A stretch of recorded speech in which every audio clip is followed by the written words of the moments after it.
Hi everyone, welcome to the email threading deep dive. My name is Rebecca Schwab-Peoples and I'll be covering email threading today with you. So thanks everyone for attending. Before we get started, let's make sure that everyone can see and can hear me right now. So if you can hear me right now, please just type in yes into the question window and hopefully everyone can also see the screen. Okay, great. So it looks like everyone can see and hear, so we're ready to get started. So today we're going to be talking about email threading, and we have a lot of content already on email threading. So I thought in this webinar we can focus specifically on the setup and really take a deep dive into the setup, because we get a lot of questions and a lot of tickets based upon setup or the improper setup of email threading, which will then adversely affect your results. So we're going to take this step by step, and hopefully you'll learn something new that you will take into the real world and check different aspects of your data over before you run threading. So we're going to go through the fielded metadata, the saved searches, the extracted text and the inline header formats. That's something that a lot of people don't consider ahead of time. And then the different settings and the analytics profile. And then the only thing I wanted to touch on with the results is to just go over again inclusives and email duplicate spares, because both of those can be a little bit confusing. And they tend to be really the most used results of email threading. A lot of times the goal of threading is to call down the review by the inclusives and the email duplicate spares. So we'll talk about that, and hopefully we'll have a lot of time for any questions that you guys have.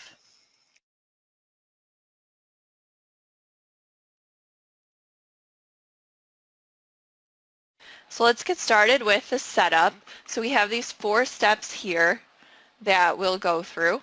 And this is really the setup before you even go to create your structured analytics set. So before you're even going to create that set, these are the things that I want you to check or consider before you do that.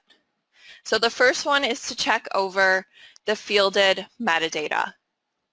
Email threading is going to use extracted text, and then it will also use some metadata fields. And you can control which fields are used, and perhaps you don't have any metadata, you don't have any header fields because you've received a production and all you have is text. Then in that case, you can also run threading just against the text, and I'll show you how to do that as well. But let's talk about all the different metadata fields and really what we're looking for. What is the expected format of each one of those fields? So in the metadata fields, first of all, one of them you're going to map is the sent date field. Now the sent date field that Relativity is looking for is going to be both the date and the time. That's really going to be the most accurate for email threading. So as we can see on the screen here, in our date sent field, we only have the date. Now if you only have the date, you can see that it shows as midnight, and that will cause the email threading engine to then think that this email was sent at midnight. So usually that's okay because we allow for time changes and we allow for a window there. But there are some times where this would cause more inclusives than you would like. So if the email, here we have email number 6 from Gary, shows it was sent at midnight. Now if someone then replies to Gary's email, we will then be able to see in line that the sent date was not midnight. It might be 3:47 p.m. So that will actually look like the text has changed. So then this will flag an inclusive when we don't want an inclusive there. So this might not be very prevalent in your data set. You might have run threading with just the date, but you will get the best results possible if you ran with date and time. That will give you the fewest amount of inclusives possible, which is usually one of the goals of email threading.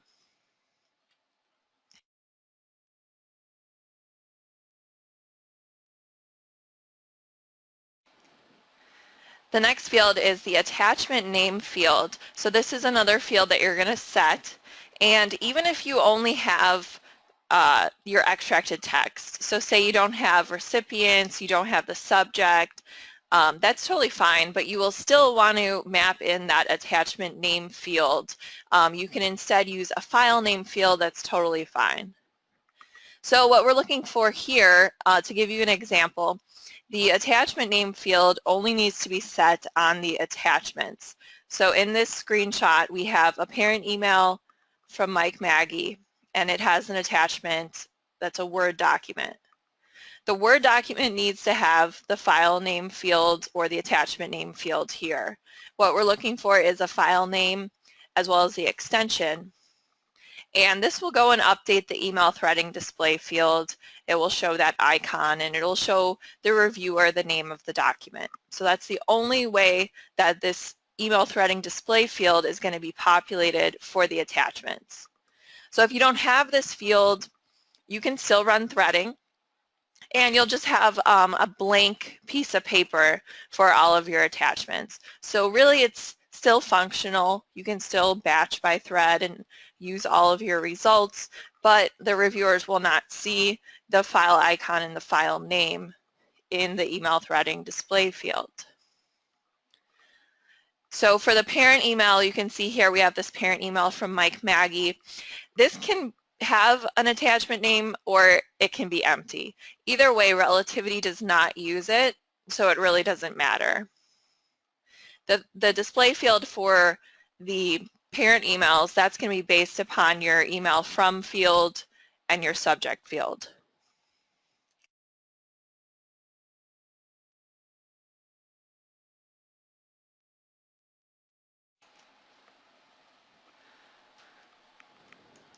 Okay, the next field is super important. This is the parent document ID field.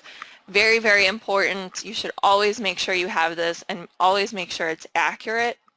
And again, even if you only have extracted text, it's really important to have this field. So if you can somehow figure out which documents are the parents and which are the attachments, then we can get that field for you.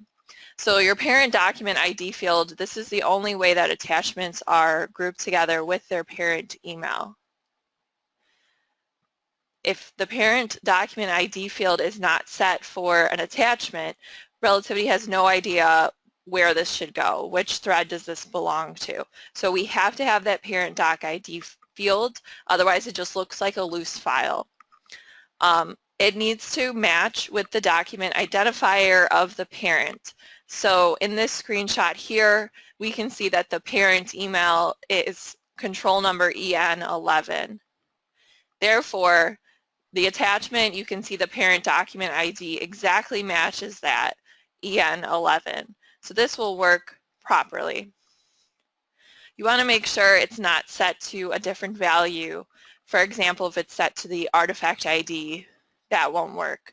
Here we're looking for whatever is the document identifier in the workspace. So that could be the document identifier, control number, BegBaits. So the name of the field can vary, but it's whichever field is the document identifier. Now for parent emails, this can either be set to itself, like for our EN11 email, it would be okay if that was set to EN11. That's totally fine. So if you wanted to use like a group ID field, you can do that. So if your group identifier always goes by the document identifier of the parent, go ahead and use your group identifier field.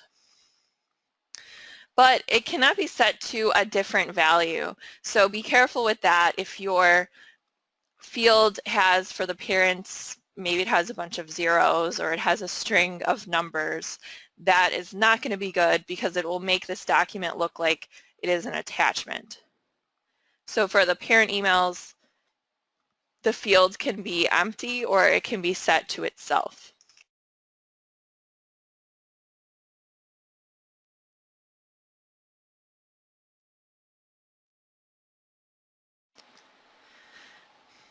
So on the analytics profile, you'll also be asked to map a group ID field. We just talked about your parent doc ID field, and I mentioned that you can use your group ID field if you have it in this format like we see on the screen here. If it's the same as the parent email's control number, you can use that for your parent doc ID. Now you'll have also a setting for group ID. So the group ID in threading is not as important. So it's only used for two different things. One of them is that you're going to get an email threading summary report, and on that report it will tell you how many emails have attachments. It tells you that based upon the group ID field. The second use case is that it uses this group ID field in order to display an attachment icon on the parent emails. So in this screenshot here, you can see that the Mike Maggie email has this little paper icon. That's the new threading display that just came out about a month ago. If you're on an older version, you'll see a little paper clip. So either way, that's a little attachment icon. It indicates that this email has an attachment. It does that based on the group ID field. So for these two use cases, Relativity is expecting that the group identifier matches with the document identifier of the parent email. So I know that a lot of times that's true, but a lot of times it's not true. So if your group identifier does not match with the parent identifier, like we see here, our group identifier is EN11, maybe in your case you have a different value, a different unique value to group things together.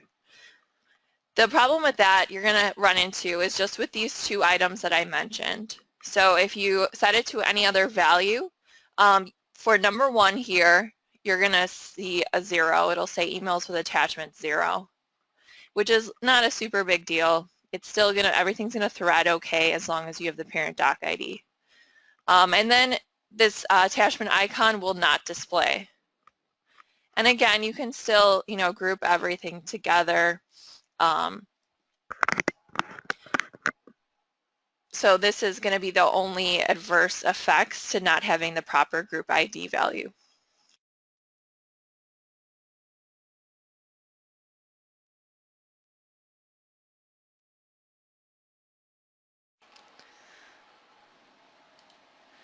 So still talking about our fielded metadata, what I would recommend doing is take a look at your analytics profile and see what kind of inputs you need, and then bring everything together into a view or a saved search of all of your inputs, and this will allow you to scroll through and make sure everything looks correct.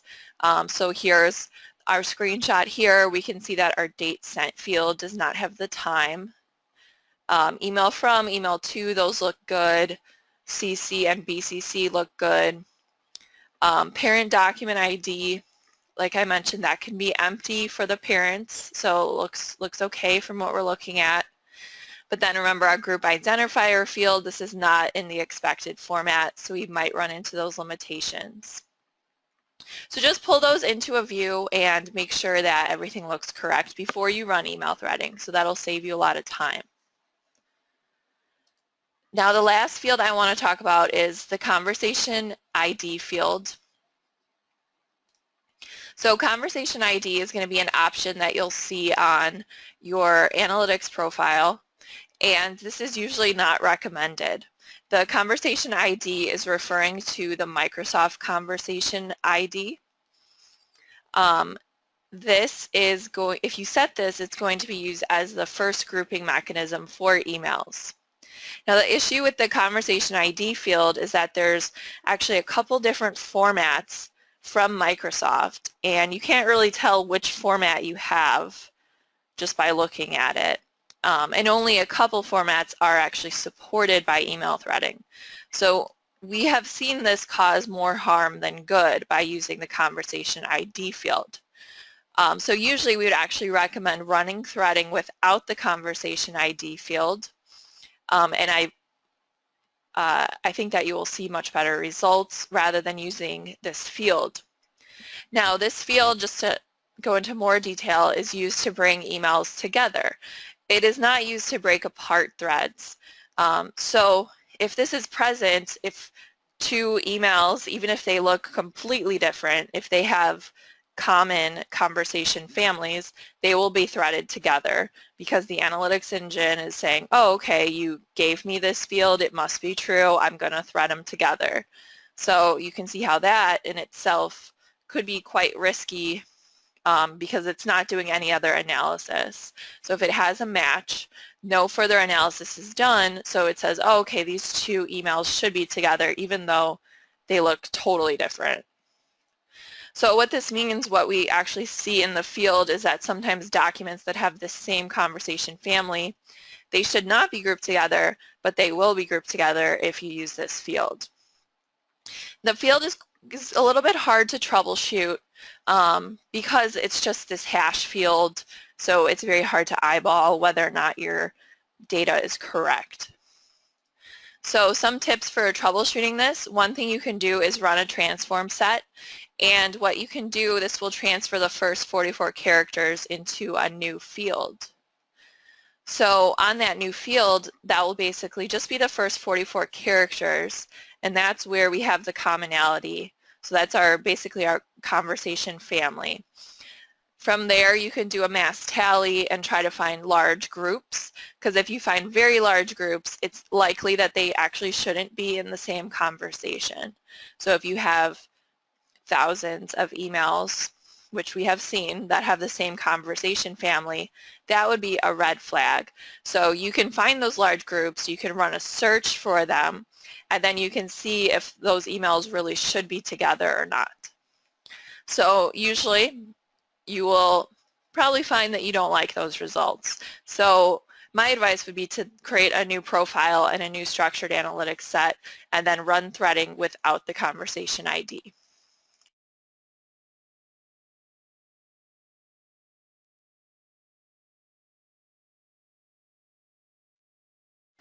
So let's move on to step 2, is the saved searches. For email threading, you're going to be asked on the structured analytics set for a saved search of your parents' emails and then a saved search of all the documents that you want to run. So we want to run threading against both parent emails and their attachments. And that's because attachments are used in the analysis. They're used for inclusive results as well as email duplicate spare results. So they're very useful to run threading against. So before you create that structured analytics set, you're going to want to create these saved searches. So first you're going to create a saved search of your parent emails. So the parent emails are to differentiate from attached emails. So sometimes you might attach an email, like you save it down, you attach it to your email, you send it off. So an attached email, we want it to be treated as an attachment. Otherwise it would be threaded separately and we'd be losing some context. So here we have an example of what you might use to find your parent emails, but this will differ based upon what kind of metadata you have. So as an example, you might use email from is set, parent document ID is not set. And then for all of structured analytics, documents with more than 30 megs of text are not supported. They will be kicked back as an error. So to save yourself some time, you should exclude those up front so that it won't error out. So it will error out basically after the first phase, and then you'll have to fix your search, and then you'll retry the errors.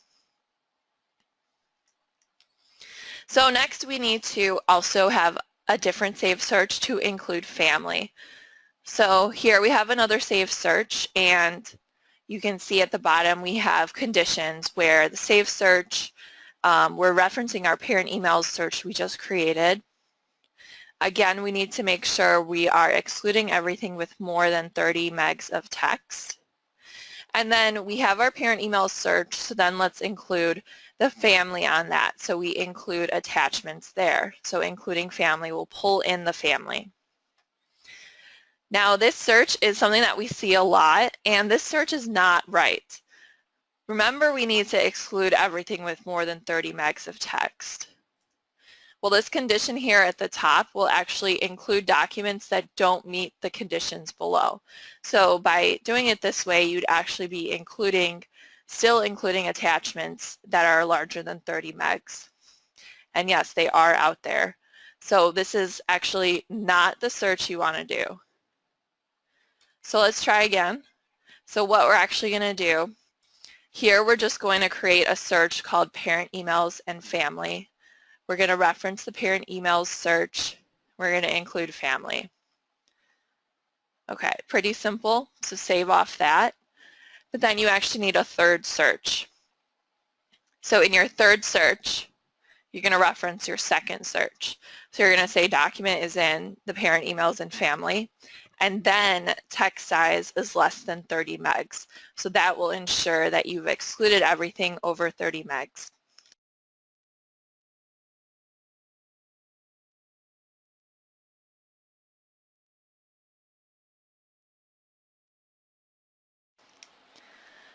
Okay, step 3. So let's take a look at a couple of documents. So sometimes this is surprising to people. They run threading and then, their results are a little bit off. And what we want to do is take a look at the extracted text. So email threading is run against extracted text as well as metadata fields. So it would be good to take a quick sample and check and take a look at what does your extracted text look like. Because if you see that that's problematic, you might be able to take care of that before you run threading. So first of all, the engine is looking for inline email headers in the extracted text. We do have a lot of different supported formats, but you will see issues if you have poor quality OCR or anything like that where the header formats are not in a supported way. Then the engine will not identify it as an email header. So a standard format would be at the very top of the document. You would have header fields 1 per line. The field name would be followed by a colon, so like subject colon. You wouldn't have blank lines between the fields. And this is not case sensitive. And if the fields span more than one line, like if it was a long recipients list, the next line would be indented with white space. So hopefully 9 times out of 10, this is what you see. So this is a standard style format that is supported. There's also other formats that are supported because there's a lot of different headers. So for example, if you were to reply on your iPhone, the email header is going to look a little different. So as an example, there's a mobile header where it just says on this date so-and-so wrote. So that is supported as well. And then here's some other formats that are supported.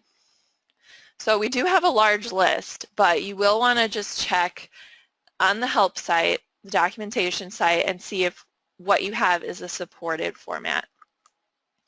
Now, what you'll see over to the right here is that we have embedded headers, and then we have primary headers. Primary means that it's for the document at the very, very top.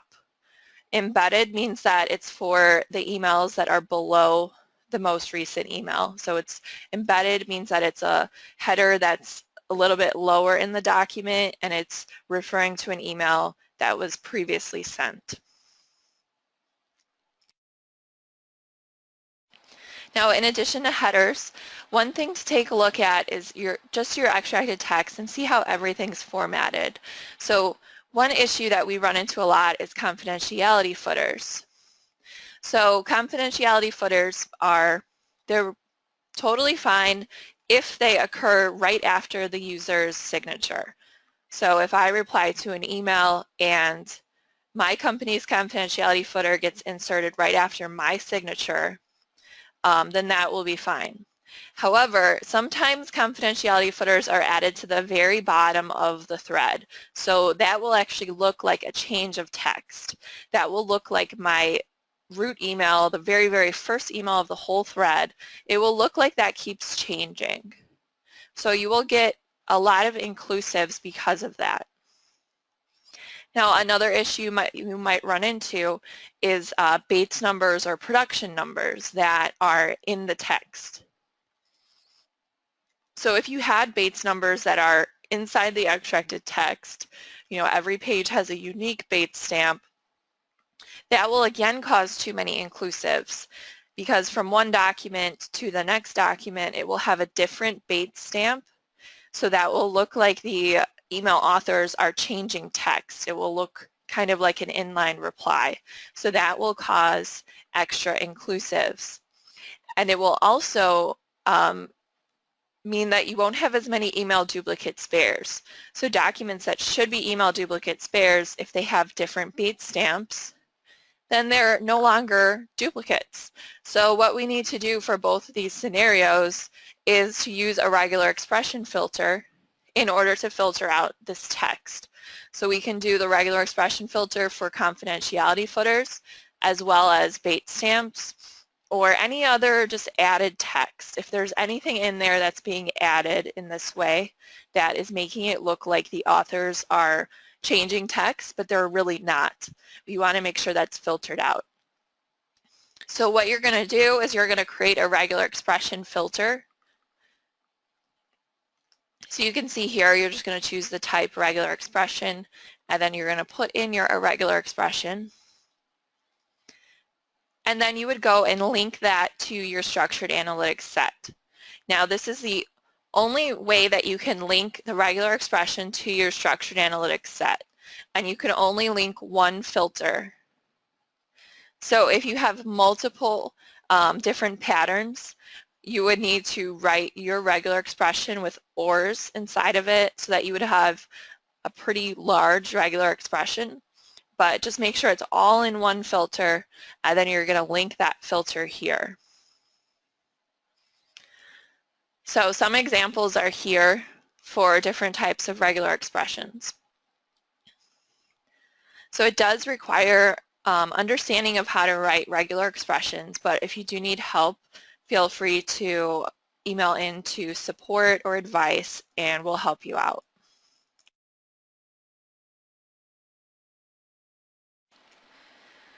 Okay, our last step, finally, is the settings and the profile.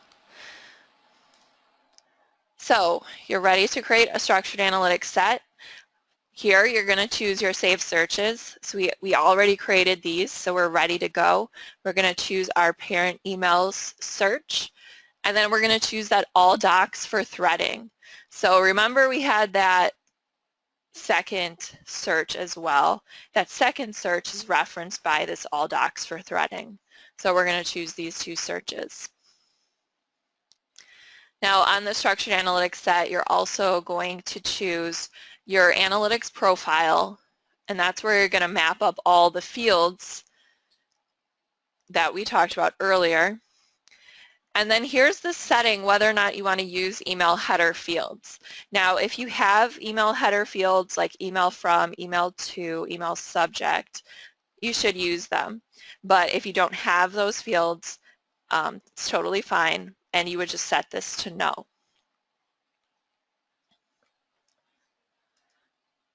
Okay, and then lastly we'll look at the analytics profile. So these are all the fields that we already checked on in step 1. Now your email header fields are at the top. So those fields in the first section, that's what corresponds with this setting.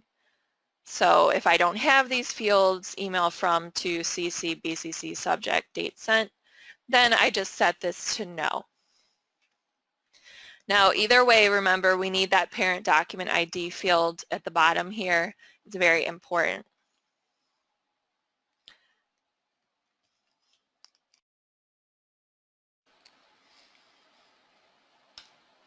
Okay, so let's quickly talk about inclusiveness and email duplicate spares, and then I will turn it over to your questions. I see we already have a couple, so if you already have thought of any questions, feel free to type them in, and then I will take a look. So for our results, the only thing I want to talk about is inclusiveness and email duplicate spares. Okay, first of all, inclusiveness. So any parent email, after you run threading, it will say this is inclusive or it's not inclusive. Inclusive means that this email has some kind of unique content that needs to be reviewed. So there's something in this email that's not included in any other email. Now, inclusiveness does not consider the recipient information.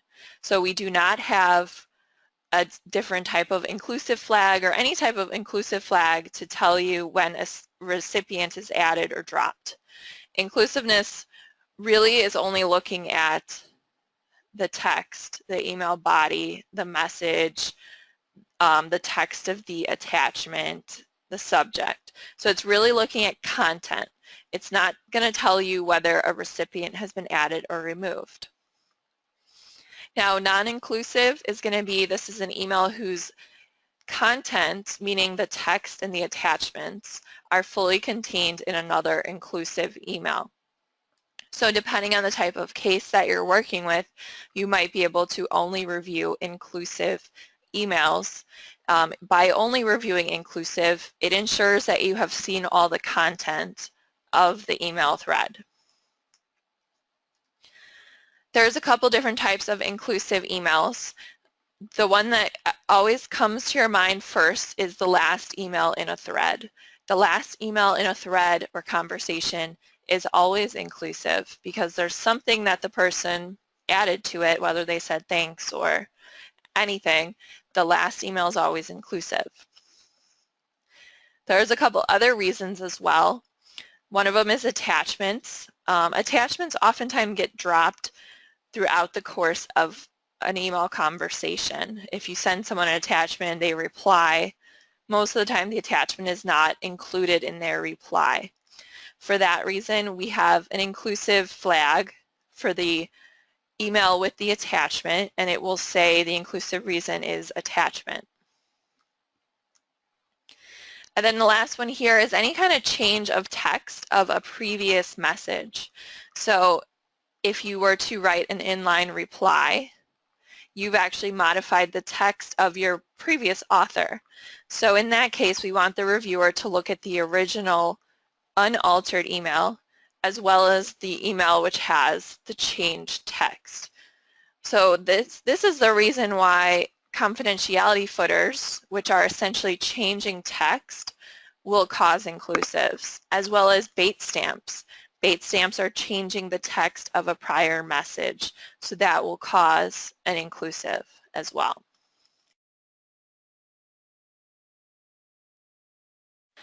So in your results, you're going to have an inclusive email yes/no field. This is what you can use to search for all your inclusive emails. And then you'll also have an inclusive reason.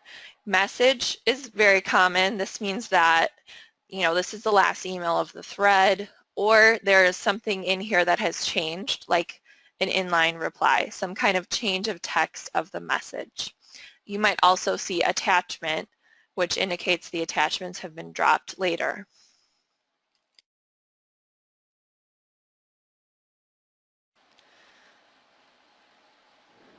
Okay, now let's talk about email duplicate spares briefly. Email duplicate spares are designed to find emails with duplicative content. So you will be able to use email duplicate spares if desired to call out documents that have the same content. So these are a little bit different than MD5 hash duplicates. So two documents that might not be MD5 hash duplicates might be email duplicate spares. So it gives you another dimension to design your workflow. Email duplicate spares will consider the author, the subject, the attachments, the body, and the sent date within a 30-hour window. So all of these things would have to be the same in order to be considered email duplicate spares. So the attachments have to be the same, including their text has to be exactly the same. So we're really looking at the content here. But it's very important to understand that there are things that are not considered. So it does not consider recipients at all. It doesn't consider the conversation index, which I hope you're not using anyway. It doesn't consider the email action, because you can see to the left it's not looking at the entire email subject. And it doesn't consider white space. So the big one here is recipients. It's not looking at recipients. So if you had If I send an email to one of my teammates and then 10 minutes later I send the exact same email with the same subject, same body, and again, it's another send. It's not that I forwarded it. It's I send another one that's exactly the same to someone else.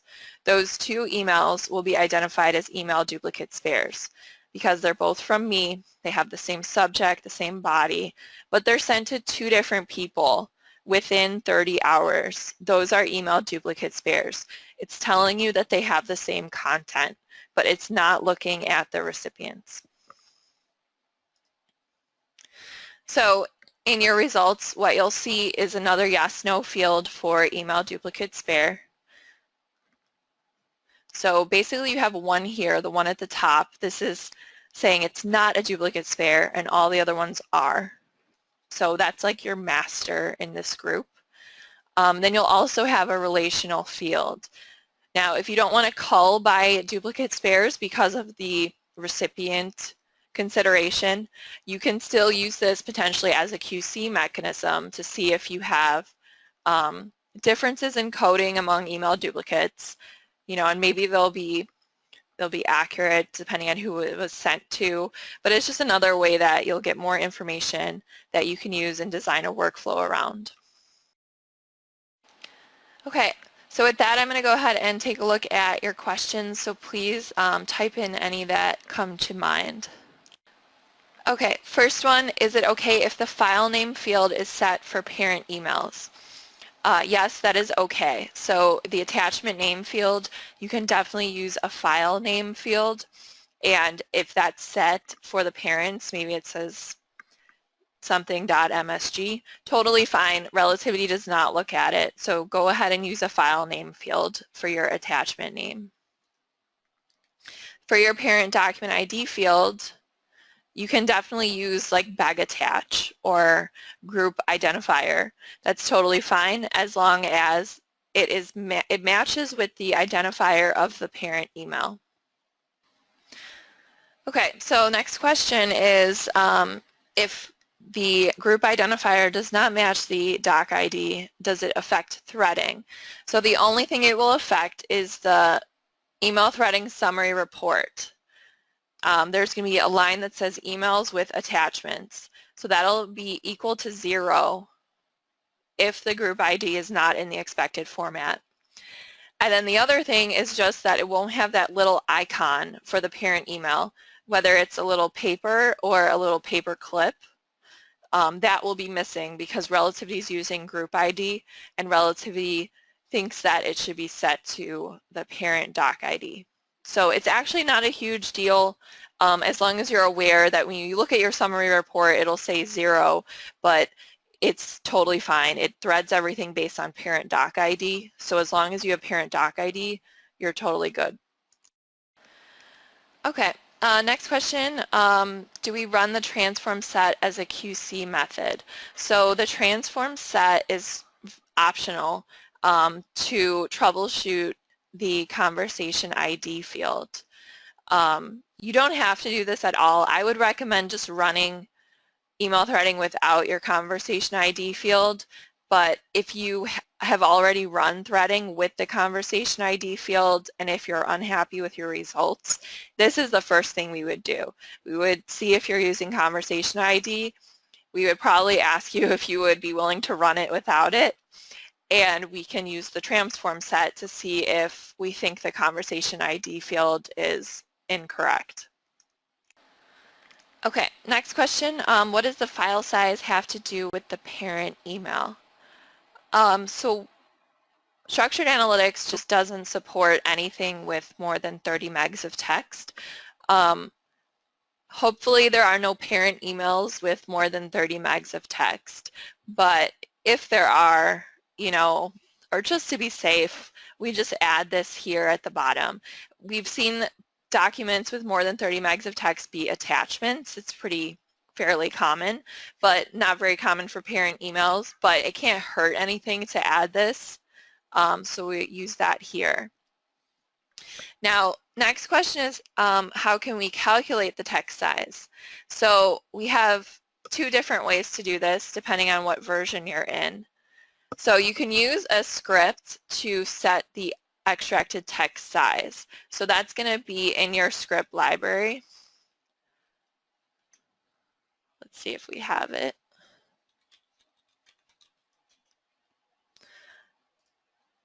So no matter what version of Relativity, you're going to have this script set extracted text size field. You're going to create a decimal field, and then you're going to run this in your workspace. So you're going to add it to your workspace and run it there. Your other option in recent versions of 9.4, there's an application that you can install to your workspace, and then you can use a mass operation to calculate this. So that one's kind of nice because you can point it only against a certain set of documents. This script is going to run against your whole workspace. So if you're only using analytics on a subset, it is kind of cool to use the mass operation. And the mass operation will work with DataGrid. This script will not work with DataGrid.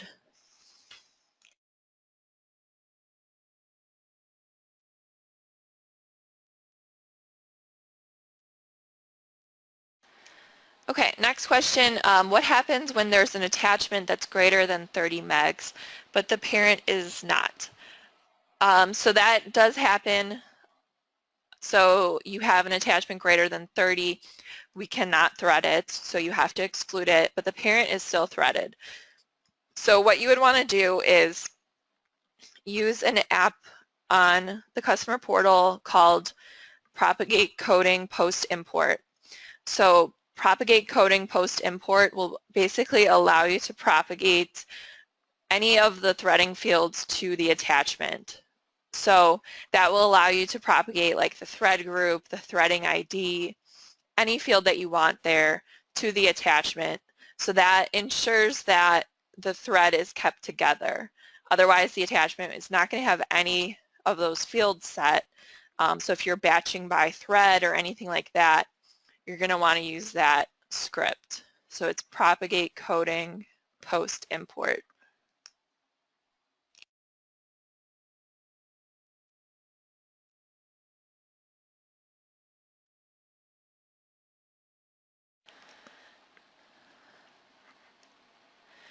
Okay, next question. iPhone forwards that have an attachment will add att001.htm empty attachments. This causes extra emails to be marked inclusive. What can be done to make the results more accurate? So empty attachments do cause issues a little bit. So they will also cause documents to be considered to be not duplicate spares. So if I have two duplicate emails and they each have an empty attachment, because you have an empty attachment, the engine says, oh, well, I can't validate that these are the same attachment. So I'm going to say these two are not duplicates. So, you know, that's not cool sometimes. So, I mean, one option really is to exclude empty attachments and say I only want to thread, you know, attachments with more than 0 bytes of text. That would really be our only option there.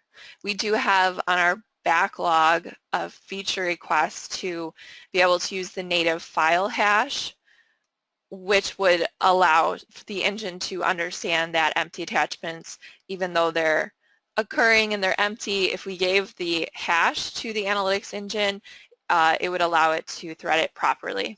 So it should be coming down the pipe.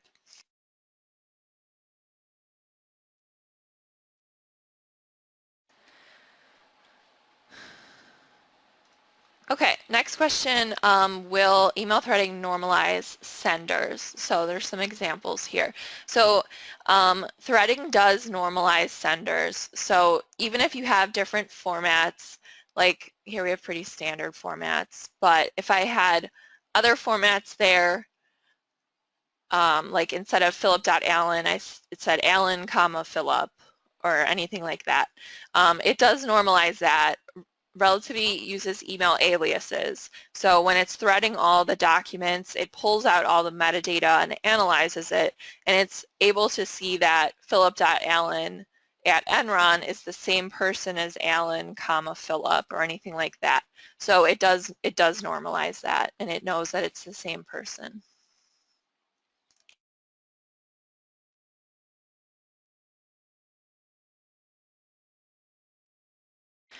Okay, do the saved searches need to only have extracted text in the view?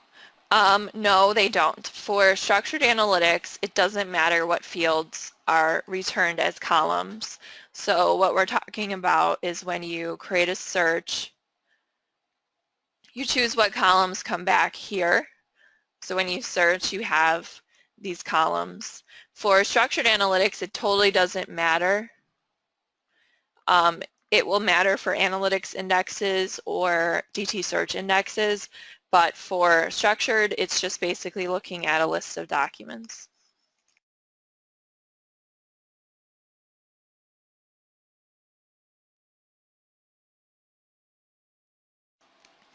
Okay, is email duplicate spares limited to a date sent of 30 hours? Yes, that's correct. It has a window of plus or minus 30 hours, and that's basically to account for time zone differences.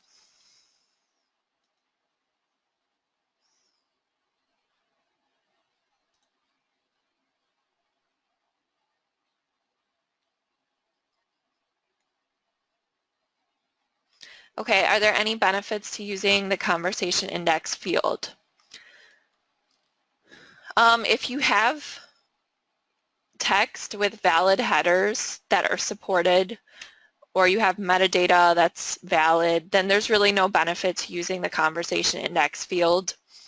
It could be useful if you have like really, really bad text where everything's all messed up. You can try to use the conversation index field, or if you had like non-English headers, you can try to use the conversation index field, but in that case you will have too many inclusives, so you will not get the full benefit. So really I would say no, it's usually not beneficial to use the conversation index field.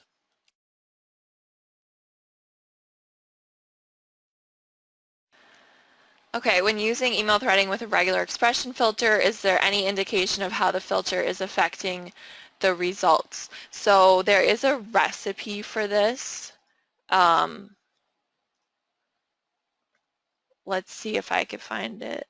Oh, here we go, validating regex filters. So you would basically have to connect to the back end, and you would run your structured analytics set with your filter, you connect to the back end, and then basically you're going to be able to see the text. So in the back end here, you'll see what the text looks like after the filter, and you can validate whether or not your text has been stripped out. So take a look at that recipe.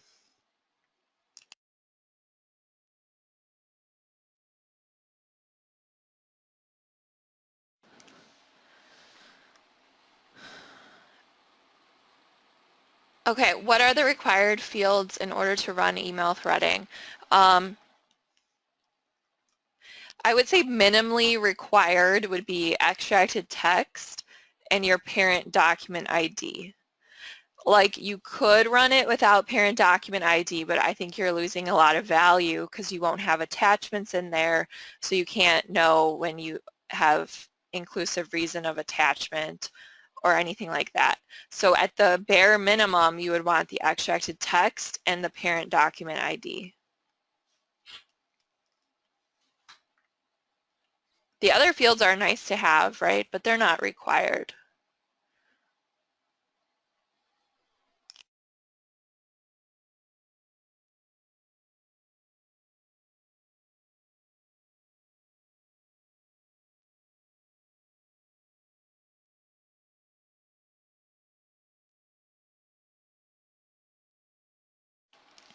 Okay, if there is one email which is the last email in the thread, but all of the segments have already appeared, will this be identified as inclusive?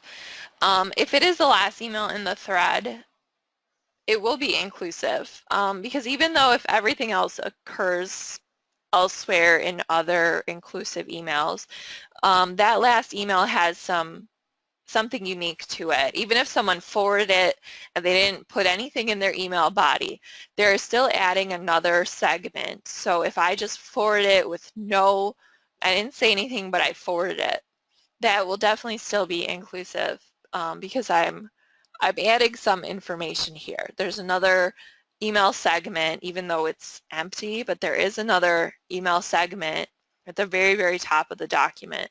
So that would still be inclusive.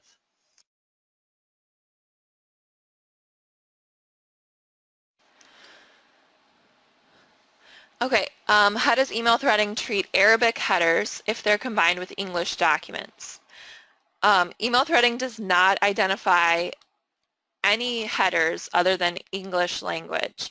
So if you had Arabic headers, the analytics engine would not know that's a header, and it would think it's just text, part of the email body. So it will not say, oh, here's another email below this one. It will just think this is one giant email.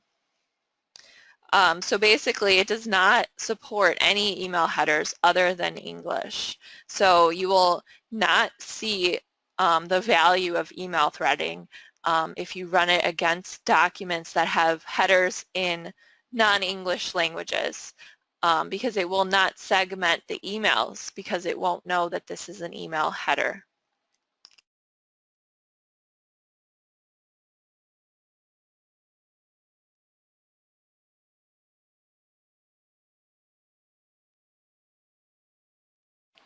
Okay, did two identical emails with identical attachments both qualify for inclusiveness? Yes, so you can have two identical emails with identical attachments. They could both be inclusive, and one of them will be an email duplicate spare equals no, and one of them will be email duplicate spare equals yes. But they'll both say inclusive equals yes. So if you wanted to only look at your inclusive non-duplicates, you would run a search for inclusive equals yes, inclusive email equals yes, and email duplicate spare equals no. So if they're email duplicate spares, they will have the same inclusive value. They're either both inclusive or they're both non-inclusive.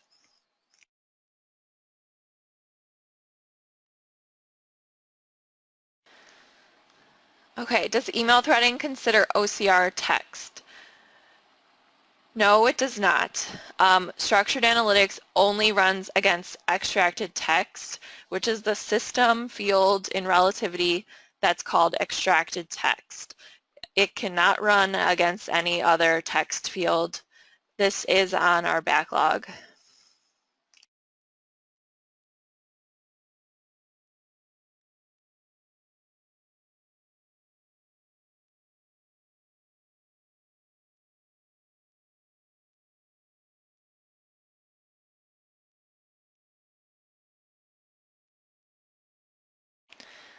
Okay, next question.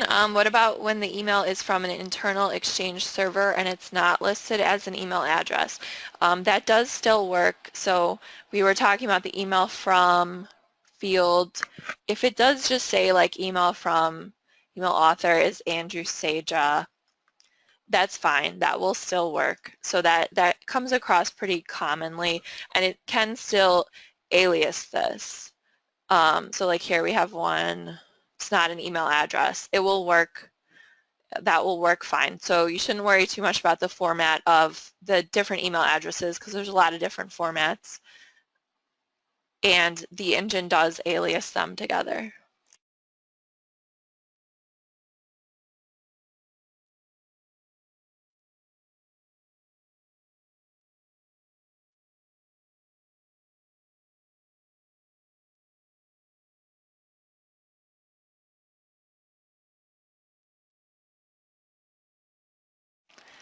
Okay, do attachments get yes or no values in the inclusive field after running email threading? The inclusive field will only be for the emails. So it's the inclusive email field. It will, for attachments, it will always be set to no. So here we have some attachments here. These will always be set to no because it's only set to yes for the parent emails.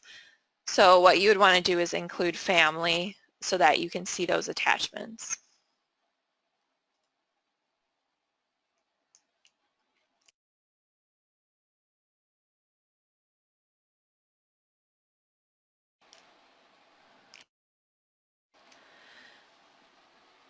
Okay, when reviewing documents using email threading, would it be a good idea to propagate coding across non-inclusive emails?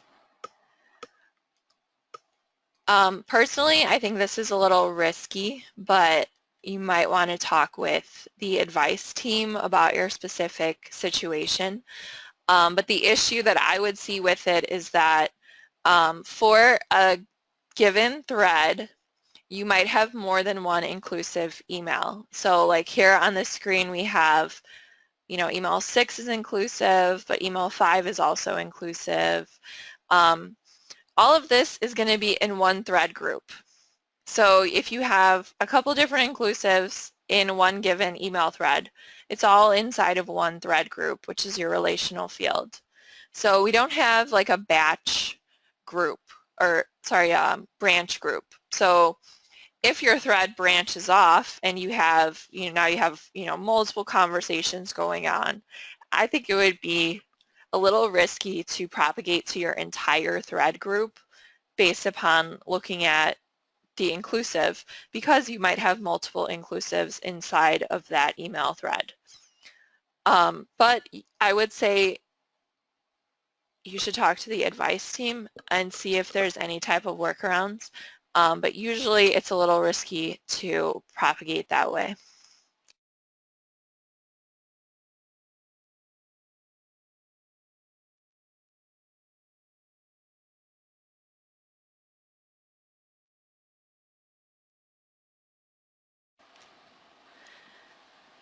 Okay, next question. Do you have to run extracted text size multiple times to make sure you don't have any stragglers over 30 megs? So the script does time out sometimes, so maybe it timed out and it didn't get everything. So you can definitely check and make sure if your field is set for all documents yet, and if it's not, you can run it again. If you run the script again, it only runs against the documents where the field is not set yet. You can also run the script in SQL so that you don't have the front-end timeout, so that's another option. But I mean, typically you shouldn't have to run it multiple times, but if it does time out, that might be the reason why it didn't get to all the documents.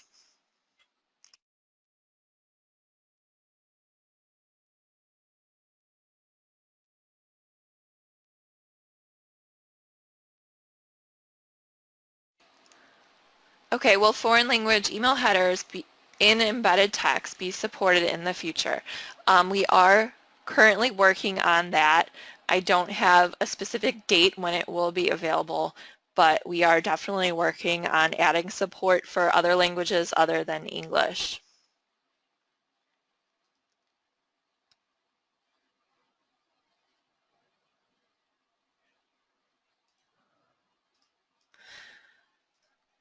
Okay, so we're about out of time.